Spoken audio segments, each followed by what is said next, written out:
The night cycle on Station Kepler 7 hummed in a soft loop. Fans whirred. Lights stayed low. Walls carried the steady beat of power lines.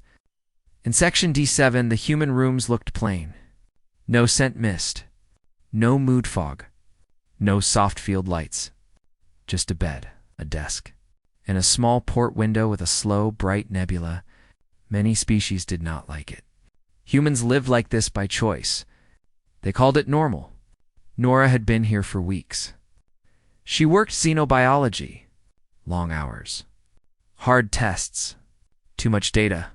Not enough sleep. Humans had a name out here, Deathworlders. They lived through heat and cold. They took pain and kept going. They did not stop when others would. NORA did not feel like a legend. She felt tired, overworked, and homesick for a real sky. That night, her shift ran long. 14 hours. Lab lights, charts, samples, endless notes. She went back to her room. She was so tired she forgot one thing. Her door did not seal all the way. It stayed a little open. NORA fell onto the bed. Boots still on, her mind still running. Then sleep took her. She did not hear the soft steps on metal. KIRO was scared. KIRO was a young KARREX cub. Some called him a cat cub. KARREX would not like that name. Still, he was small for his kind. A drill had hit the station. Alarms, crowds, fast doors, bright flashes. KIRO got split from his pride. He tried to follow. He lost the trail. The halls felt like a maze. He was only 6 months old. His fur was still soft. His claws were not fully set. His body was strong, but not enough. One day KARREX adults would stand tall. 7 feet or more, built for heavy worlds. Muscles like cables, strong enough to bend steel. But KIRO was just a cub, cold, alone, and shaking. He kept moving. He listened for voices.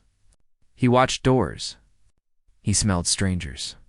Then he caught a scent that felt different, warm, steady, calm. It was not KARREX, but it felt safe. He followed it. It led toward the human section. Most crews avoided that place. Humans were seen as dangerous. Not for claws, not for fangs. For survival, they endured poison air with masks. They worked in harsh cold. They fought with stubborn will. KARREX respected humans from a distance, like a storm in space, bright, deadly, not to be touched. But KIRO needed safety. His fear was too big. He found a door slightly open, a dark room inside. Safer than bright halls? He slipped in. The human lay on the bed. One arm hung loose, breath slow. No guard, no alarm. KIRO's eyes adjusted fast. He watched her chest rise and fall. He listened to her heartbeat. It was slower than KARREX, but it was strong and steady. He stepped closer, quiet, careful. The bed edge felt high. He climbed up. The mattress dipped under his weight. Even as a cub, he was heavy. KIRO circled once, then again. He lay beside the pillow. He pressed against the human's shoulder. Warmth filled him. His fear eased. Little by little, like a knot loosening, a purr rose from his chest, deep, low, a soft rumble. Adult KARREX purrs could shake glass, but KIRO was young. His purr was gentle. NORA shifted in sleep. Her hand moved without thought. Her fingers touched fur. KIRO froze. This should be the moment. The human wakes. The human strikes. The human shows fear. But NORA did not wake. She made a small sound, almost a smile. Her fingers scratched behind KIRO's ears. Slow. Sure, like instinct. KIRO's eyes widened. His purr grew stronger. He felt safe. He closed his eyes. Morning came with station dawn. Lights rose. A soft alarm chirped. NORA reached out to stop it. Her hand met something warm and furry. NORA's eyes snapped open. A KARREX cub lay by her pillow. eyes closed, purring like a small engine. His tail curled around her arm. One big paw rested on her chest. Nora's heart hit hard. She knew KARREX.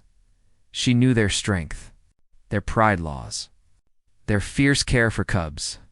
A cub in her room could mean trouble. Big trouble. The cub's eyes opened. Gold eyes, slit pupils, sharp focus. KIRO stared at her. Nora did not move. The room held still. Then KIRO made a small sound. A chirp. A cub sound. A sound for comfort. Nora's fear softened at once. She spoke low. "Hey, little one. How did you get in here?" KIRO pressed his head into her palm. The purr shook the bed frame. Nora let out a breath. Half laugh, half shock. "We need to find your pride," she said. "They must be scared." KIRO did not care. He climbed into her lap, heavy, warm, and calm. He curled up like he belonged there. Nora sat very still. She did not push him away. She did not shout. She did not call security. She just kept her hand on his fur, soft, protective, because something in her could not let him feel alone again. Station scans lit up soon after. KARREX patrols moved fast. Pride members searched hard. Then the signal hit. The missing cub was in the human quarters. The Pride Matriarch came in person. She was huge. 9 feet of control and force, fur patterned like armor, eyes like molten gold. Crew stepped aside as she passed. No one wanted to be in her way. Her steps reached Nora's door. The panel slid open. The matriarch was ready for a fight. She expected fear, pain, a threat. Instead, she saw her cub asleep, safe, purring. Nora sat at her desk, working. One hand moved on data. The other hand rested on KIRO's back. Slow strokes. No harm. The matriarch stopped. Nora looked up. Her face went pale, but her voice stayed calm. "He was scared," Nora said. "He came in. I kept him safe." The matriarch studied Nora, then studied KIRO. KIRO's body was loose. No fear scent. No stress signs. Trust. The matriarch's breath came out low. "Humans are strange creatures," she said. Nora gave a small smile. "We have been told." The matriarch stepped closer. She watched the way Nora touched the cub. Care, not control. Protection, not claim. Her tone changed. Not soft, but less sharp. "Perhaps not all strange is bad," she said. KIRO woke at her voice. He lifted his head. He chirped once at the matriarch, then chirped again at Nora. Like an introduction, like a choice. This one is safe. Nora felt her eyes burn. She blinked it back. Around them, the station seemed quieter. In a place full of fear and old stories, one small act had shifted the air. Not because humans were tough, not because they could fight, not because they could endure, but because they could care, even for those taught to fear them. If you enjoyed this story, please subscribe to HFY Lucid Neon. New HFY Sci-Fi stories every week. Like the video. Comment your favorite part and share it with a friend. Your support helps the channel grow.